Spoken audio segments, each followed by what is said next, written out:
Well.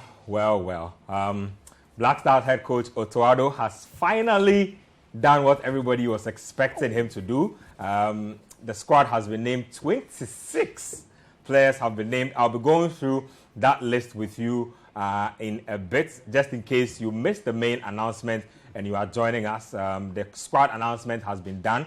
We know exactly who is going to the World Cup in Qatar. So for the goalkeeping department, we have Lawrence Atizigi of St. Gallen in the mix, Manaf Nuruddin of UPenn, and then Ibrahim Danlad, he keeps for Kumasi Asante Kotoko. In defense, we have Dennis Odoye at right back, Tariq Lamte is also at right back, and then you have Ali Duseidou of Clermont Foot in the French Ligue 1. Daniel Mate of Leicester is in there. Joseph Ayew of Celta Vigo is in here. Alexander Jiku is in here. And then you also have Mohamed Salisu of Southampton. At left back, you have Baba Rahman and Gideon Mensah. And then we also have Andrea Ayew, Thomas Partey, all in the mix. Elisha Owusu, Salis Abdul Samed is in the mix. Mohamed Kudus, Daniel Kofi-Tre is also in the mix. Daniel Lefree Barnier also in the mix. So 2 Daniels in there. Kamal Soa of Club Brugge is in there. He's made the team. Fatal Isahaku makes the team. Osman Bokari makes the team. Inaki Williams makes the team. Antoine Semenyo also makes the team. You have Kamaldeen Sulemana and then Jordan Ayew completing the 26. So, biggest casualties, Mubarak Wakaso, Joseph Paintil, and Jeffrey Schlopp. They will not be going to the World Cup in Qatar. Nathan, Otto has dropped the juice. Yeah, he has. He has. Which is the biggest shock for you? None. Wakaso didn't shock you? None. Oh. Wakaso shocked me. I thought Wakaso would make it. There was a part of me. There was a part of me that believed Wakaso would make it. Yeah. But as I thought more about it, I started to tell myself, okay, I think there's a 50% chance Wakaso may not make the World Cup, right? And so I'm not too surprised. Like I said, it is only the goalkeeping part where now Otto's hands have been forced. Yeah. Really, he didn't have any options. So he didn't have an option. He had to make a decision. You know, he really had to make a decision. So he's chosen. I know Lawrence Atizigi's name will not put a lot of confidence in their hearts and minds. You will be shocked that he will be starting when that's what I'm saying. Against Portugal. Yeah, but apart from that, I think that when you look at this squad, players like Ali Duseidou, for example, players like Salis, for example, between the Nigeria game and now, they had argued themselves into contention, much like what Gabriel Martinelli did for himself in terms of Brazil's lineup. Up until the Manteco, Martinelli was not in he was not in Chichi's plans. But he looked at his form and said, there's nothing I can. This gentleman is playing. I have to take him to the World Cup. So I look at these two, Salis and Ali Duseidou, and I feel that they've earned their right to be here. Yeah. Players like Mo Salisu, you knew that once the conversation started with Mohamed Salis, there was no way he was going to be left out. I mean, that's quality you cannot leave behind. But we all know the obvious absentees, Jeff Schlupp, Joseph Paintil, Wakaso to a large extent. But I think the rest of the squad kind of picks itself. The only thing I will say, though, is that what's the state of Kamaldeen Sulemana? Because we know his fitness has been a little dodgy. He was on the Rennes bench for the last game they played. He didn't feature, but he was on the bench. Same as Daniel Tre. Tre as well. He was sick, so he wasn't injured actually. He was battling with the virus, I think. So for me, Kamaldeen is the only name I'll say, okay. Semenyo makes the team. For me, Semenyo. He's not really played a lot. Played what? The Nicaragua game, I think. He played the Nicaragua game. He's been around the team. He's been peripheral minutes. Yes. But I guess the Nicaragua game, maybe not, told Otto Addo what he needed to know. I think he's also in because, to be honest, if you look at players who can score in this team, in that forward line, there's not a lot of goals. If you combine these gentlemen and put their numbers together, you will not find a lot. So I think Otto Addo looks at it and says, okay, what's the difference between somebody who has 10 goals and somebody who has 8 goals or 7, that kind of thing. So he will look at it and say, let me bring these guys on. Let me see what they can give me at a World Cup. Some players like Semenyo are going because there's that belief or there's a potential, and hopefully also sees that kind of potential. Because let's not forget, a good part of this team is the team we'll be seeing the next 3, 4, 5 years as mainstays of the Black Stars. And like I always say, the World Cup has appeared at a very strange time in the life of this team. So typically, if these guys for example, if this was the team we presented ahead of an AFCON qualifier, we wouldn't care that much. Yeah. And then we see a lot of them through the qualifiers. They play one AFCON, two AFCONs, and a World Cup. Yeah. By the time they play their second AFCON, we all expect these same names to be there. But now, in their evolution, the World Cup has come first before they play an AFCON. I think that's why you find a lot of people raising their eyebrows and who are these guys? But if these guys were playing in qualifiers and were going into the next AFCON, we won't be too surprised. We say, oh, it's their first tournament, give them a shot. But I think because it is the World Cup and it is the Black Stars and there's so much controversy, it will make a bigger deal when somebody sees a name they are not too familiar with and they say, hey, who is this gentleman? We don't know him. Where is he coming from? You know, that kind of thing. So I think is a very interesting team he's picked. I'd love to see what that very first lineup looks like when we play our first game on November 24 against Portugal, especially the goalkeeping part and that central midfield area. I'd love to see the kind of mix Otto Addo puts together for the World Cup. Let me talk to you about two players. They've never, ever played for the Black Stars before. Two guys in here. Kamal Soa is the first one. Alidu Seidu is the second one in the mix. Those guys have... some Ghanaians don't even know what they look like. Kamal Soa, if you watch the Champions League, you'll have a good idea who he is. But Alidu Seidu is a more mysterious figure to Ghanaians. A lot of people confuse Alidu Seidu with Salis Abdul Samad. Those are two very interesting. But Alidu Seidu, I think, has been called up before, but he did not feature. I'm not sure if he featured. We'll get to that. But just talk to me about Kamal Soa especially. What are we getting from this guy, and why is this guy making it ahead of other known names? Well, per the criteria Otto Addo listed, versatility was one. Versatility was one. And that's where he checks the box for me. Because he can play as the central striker or the forward through the middle. And he can also play out wide, as we've seen him play. And he's left-footed. As we've seen him play the famous left-footed players Otto Addo has been talking about. Exactly. As we've seen him play for Club Brugge in the Champions League. And so, for me, that's where he checks the box. The versatility bit and the fact that he brings an element that we do not have many of in that forward line. Because if you take away Fatal, he's the only left-footed guy plus Kudus in the mix. In the mix. Yes, he's listed as a midfielder, but he will be played more as a forward. And when you look at the forwards that we have, he is the one who is left-footed. He's the one who is left-footed. So the versatility bit comes in, and the fact that he brings a different dynamic to the mix, and that's where for me he makes that list. Nathan, quick thoughts on Kamal Soa. For the longest time, the word out was that he was also not interested in playing for Ghana, and perhaps was even holding out for one of his, I think, Belgium, to perhaps give him a nationality invitation of some sort. All of a sudden, this guy is making the squad to Qatar. I mean, how do you feel about that? I mean, to be honest, I think he's played well in the Champions League. He's had some very good performances. And so I'm not too surprised he's in the mix. I remember when the conversation around him started and, he said there were rumors he didn't want to play, that kind of thing. You have to credit the technical team, someone like Otto Addo, for going around and try to get these guys to come along and play. But in that same decision to pick Kamal Soa lies Otto Addo's the biggest mystery he would have to crack for all of us. And that if Kamal Soa is making this squad, how come Joseph Painsil that's per the schedule? But of course, he has also given us values. The rubric. Is it value? He says the rubric. He says readiness and willingness to play. Essentially, your willingness to be available. Are you available? And I think that's where he falls short. And I think that's where probably that's where Joseph Painsil falls. And we all of us around this table know. What would be the explanation for Jeffrey Schlupp as well? Jeffrey Schlupp, information management.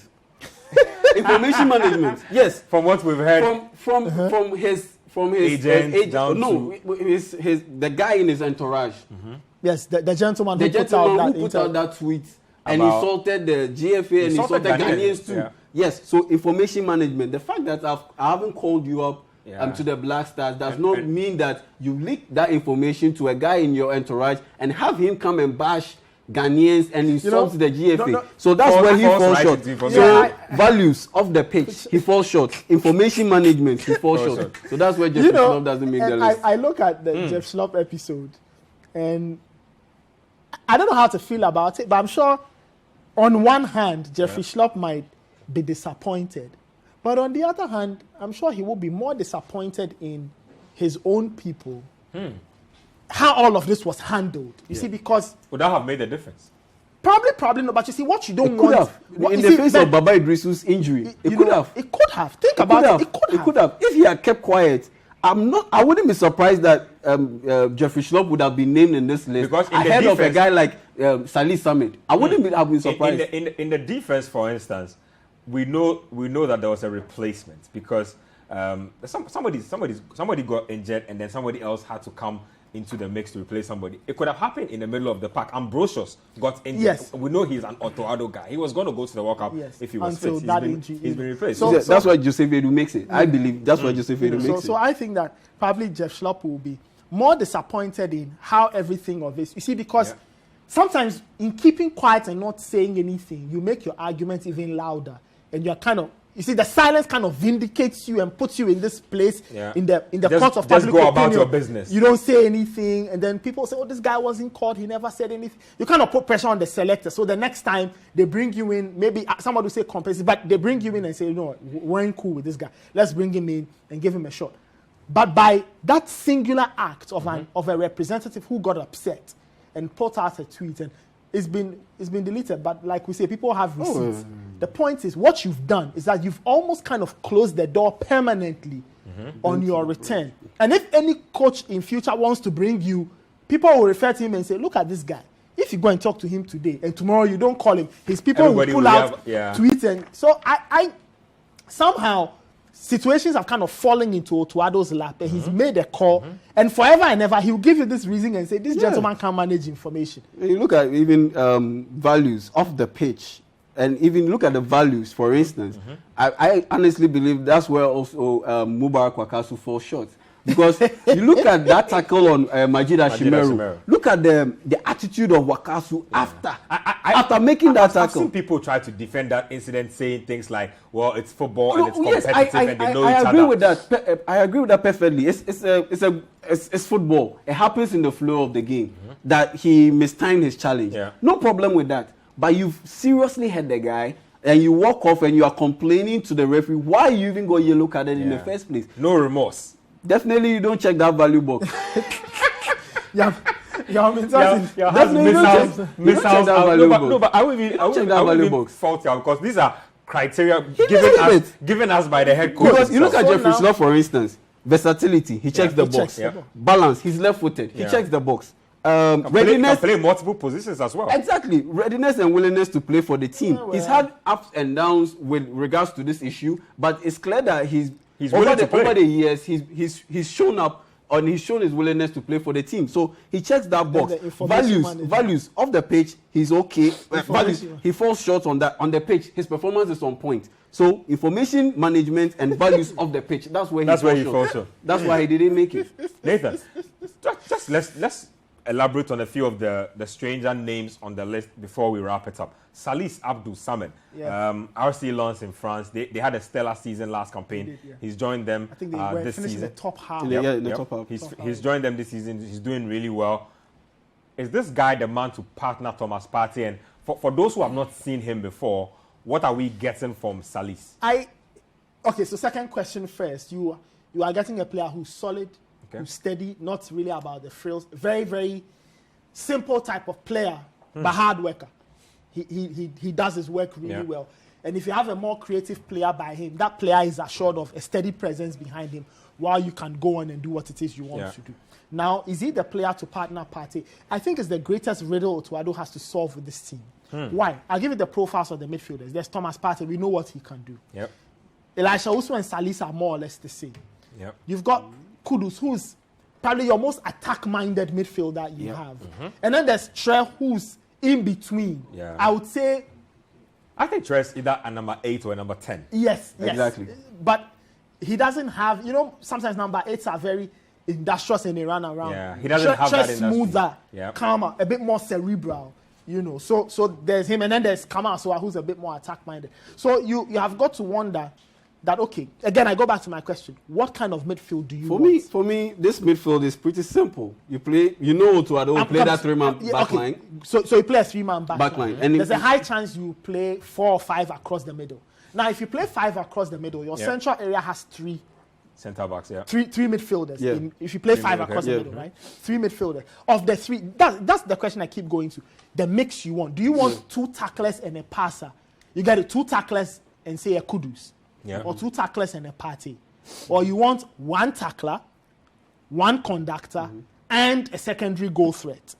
Those are the questions I think Otto Addo will have to answer, because you can pick 1 tackler, say in Salis or Elisha Owusu. Pick a conductor, say a Partey, and then pick a secondary goal threat in Kudus. But the point is, if you try such a midfield mix, what happens to a player like Partey? Do you confine him, or you tell him that run up and down the pitch and join Kudus? You get it? Or you play 1 tackler and 2 8s, Partey and Kudus, and say, you guys support whoever is playing up top. Or you go with 2 tacklers, Salis and Elisha Owusu, and then you say, Partey play in front of them and maybe link up. So it comes in consequence, because if you play 2 tacklers and a passer, what happens to Kudus? Where do you put Kudus now? Exactly. So I think those are decisions that Otto Addo will really have to think long and hard about. Well, for me, I think it's pretty simple. You play 3 men at the back. You play your wing backs on either side of the pitch. And how many men and in the play middle? 2 in the middle. 2 in the middle. You have Elisha Owusu as your guy who will be linking up with Kudus up front, and you have Thomas Partey as the guy who will be doing the DM exclusive work. So then, so you're saying that, hold on. So you're saying that you're going to task Thomas Partey with the job description of what? Breaking up play. Yes. Being a modern day defensive midfielder, not a throwback defensive midfielder where your job is solely breaking up play. Your job as a modern day defensive midfielder, break up play and be a deep lining playmaker. You know what's funny about this discussion? I can tell you for a fact that Partey does not like to do defensive work when he comes to the national team. He said time and again, and I'm not even quoting anybody. I know this for a fact from himself, that playing in Arsenal in the Mikel Arteta system is very different from what he does here. Because when he plays for Arsenal, you realize that, yes, he does some tackling, but he's mainly the conductor. The tackling, if you notice, is left a lot more to his wing backs and then Granit Xhaka, who also some way, somehow finds space to bomb up the field. Exactly. And so for Partey, he said this. Look, he said it, and he said it very emphatically, that when he's come to the national team, he's thrived playing behind the striker. Good. So if that is the case, play me behind the striker and let me. But the point is, if that is the case, that's why I say that the midfield will present Otto Addo's biggest headache, because if you deconstruct the players in that spot, what does he do with the likes of Mohamed Kudus? That's what I'm saying. What does he do with goes the back likes to my of point. Kudus has stated on record that he works best as a shadow striker. Hold your thoughts. Let me get to Daniel Cranting, because he is the man on the ground. Daniel, if you can hear me. Daniel, can you hear me? Yes, I can hear you, man. Great. It's nice to hear from you finally. It looks like that was a very tense atmosphere in which the squad was being announced. But you are the man on the ground. Otto Addo has named the squad. What's the atmosphere like in the aftermath of that squad naming? It's very interesting. There are mixed feelings here. And the funny thing about it is that with the league squads that happened a couple of days time, people are already sort of prepared themselves for the possibility of players winning and the players winning. And that's also influenced the moves that we see. But because of the confirmation that we see, now we see the 56 players that are going. We know that for sure these are the guys who are going to Qatar. It's a bit disappointing, and you can tell from the feeling here, it's a bit disappointing not here somebody like some people are hoping against this, and the reports that happened earlier, that was 6 months, days that year, he wasn't part. It was quite disappointing that he wasn't there. Also somebody like this, so these are 2 players and the coach was questioning on. He was not keen on disclosing what exactly the presenting from the sport. But it was it is. And at this point, there's not much anybody to do about it. We get about the information, right? They will move on from there. Daniel, your lines are not too clear, so we'll probably have to try and get back to you when the phone lines are a little better. But I'm sure you have a lot of people to speak to in the aftermath of the squad announcement. If your lines do get better, we'll try and see if we can get back to you. But you heard Daniel Cranton there. He says that a lot of people on the ground are disappointed by the exclusion of Pencil, Schlop, and even to some extent Mubarak Waka from the squad. So that's what it's looking like as things stand on. Let's just wrap it up. To wrap it up. Mohamed Kudus has stated on record that he works best as a shadow striker. Yeah. And for me, the 3-4-2-1 formation suits him best. Where you have Mohamed Kudus lining up on the left side of that two-man group behind Iñaki Williams. So on the right side, you have Jordan Ayew. Ideally, I would pick Daniel Tre to be in that position and not Jordan Ayew, because I honestly believe that we have too many defenders in this team for us to be playing a defensive striker. Because if you have three defenders, you have Thomas Partey, who as a DM. Yeah. You have Elisha Owusu, who can also operate as a central midfielder, has defensive instincts in him. Yeah. Then you have Gideon Mensah or Baba Rahman plus Dennis Odoi. Yeah, that's defense overload. So you need an attacking outlet, and you are talking about we are going to play Portugal. Have you considered that maybe can't just be Mohamed Kudus and Iñaki Williams? You need an extra guy. Hold on. Have you considered that maybe that's what the technical team wants? Yeah. Defensive overload. Yes, you need defensive overload, but no team gets defensive as defensive overload as the 2010 Mourinho squad at Inter Milan. Yeah. And even that team needed attacking outlet, and that's why they had the likes of Wesley Sneijder, Goran Pandev, and Diego Milito. I'm quite surprised we are forgetting a certain constant element here. That Jordan Ayew. Where do you play Andre Ayew? He comes off the bench. He comes off the bench. Hold on. All of us. I was going to talk about that, but I knew he was in the squad all already. All of us in this parish. Do we think, in our heart of hearts, that Andre Ayew will ever start from the bench? No, I really. It will be he shouldn't ever start doing at the World Cup, because yes, he shouldn't ever start for again. You talked about the midfield conundrum. Andre Ayew's starting berth in this team is a conundrum by itself, because if we decide to start Andre Ayew, his lack of legs and industry means that somebody will be forced to do double the work that they typically have to do. And so it's going to cause trouble. And again, I've noticed that Andre Ayew and Kudus don't mesh properly on the football So those are the things that Otto Addo needs to think. He needs to think about very critically when putting together a team.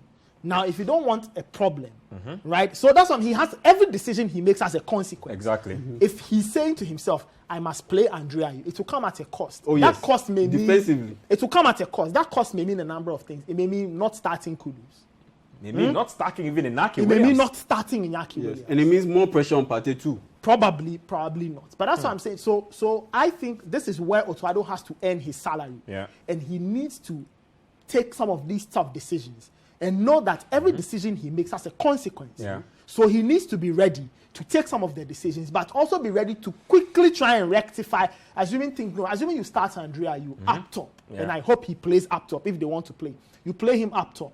He doesn't have a good 45 minutes. Yeah. You are in a World Cup, for crying out. If there are changes to make those changes and do not decide. Yeah, just make the change and get on with it. But I think all of us need to recognize that Andre Ayew will get his starting spot. Oh, he will. The problem especially now, especially when the World Cup is in his backyard. Good, especially that. Now, so Addo has to now think: if I play Andre Ayew in this team, what am I losing to start with? How am I rectifying that loss with the other members of the team to make sure that the plan doesn't go out of the window completely? If you're playing the Ayew, then it means you definitely have to start a guy like Ousmane Boukari. You know what's going on? Let me just say something, right? Because you need his mobility. I typically wouldn't even participate in the core discussions, but if you play Andre Ayew in this team, it means one thing: that you are building the starting unit around him. That is what it means. Then it means that you play him up top, because if you drop him anywhere in midfield, you are giving yourself a problem. And then there's that.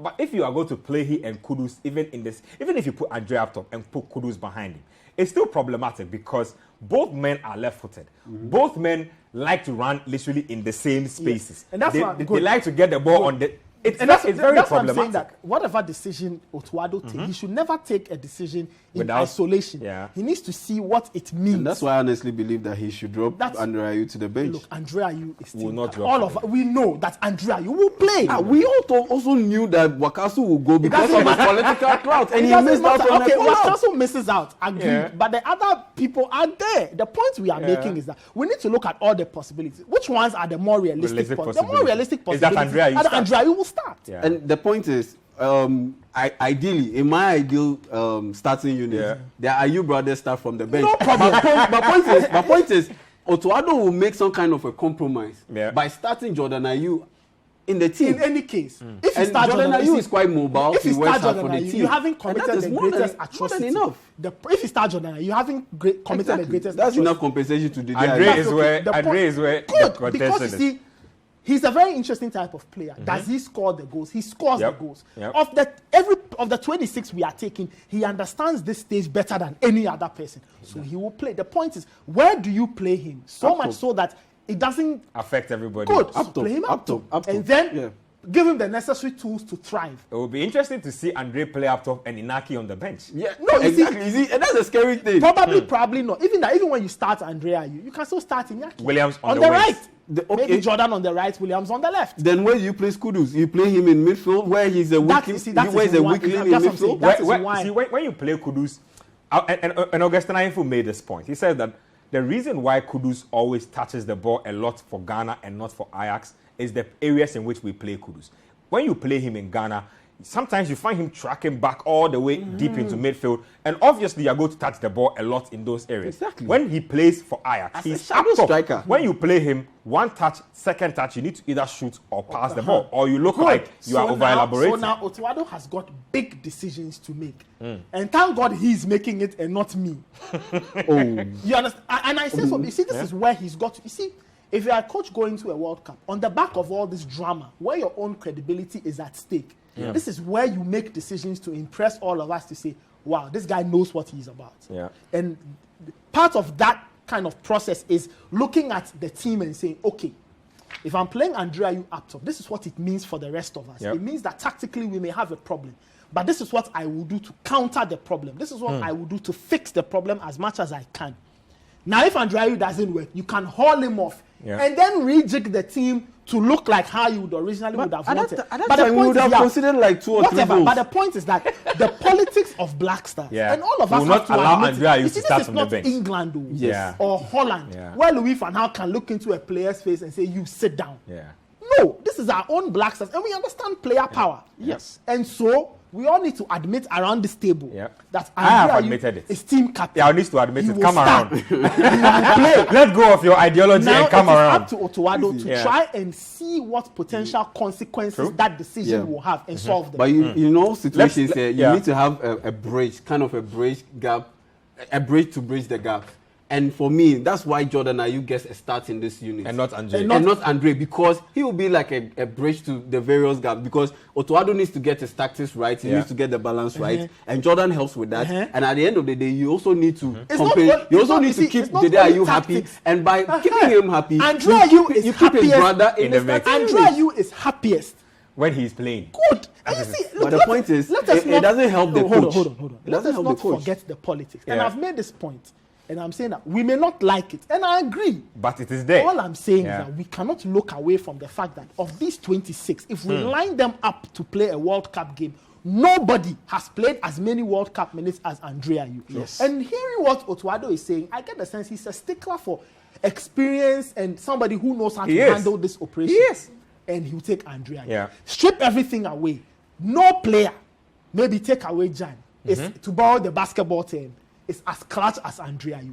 Am I lying? True. No. True. That if it comes to if it comes somebody who looks at the camera and knows that this is a moment where I have to score a goal and make a name, nobody does it better than Andre Ayew. So these two things put him in prime position to where I definitely agree with you on that. Let's wrap the conversation up. Let's talk about our right back situation. Dennis Odoi versus Tariq Lamptey. Tariq Lamptey is not playing a lot of minutes lately, but always impresses whenever he comes on. In fact, in the recent games I've seen, he's played as a left wing back for De Zerbi. Quick thoughts. If you are Otto Addo and you needed to make a decision for Ghana versus Portugal, who are you going with? I'm going with Dennis Odoi because at the end of the day, he's helmed pretty much the best defensive unit in the Champions League up until the final game. Let's go 4 goals. Yes, exactly, because they hadn't conceded in five games in the Champions League in the lead up to that final game. And Dennis Odoi had always been a starter in that team, playing constantly 90 minutes, delivering solid performances. So for me, it's Dennis Odoi, knowing very well that we are very likely to play a back three.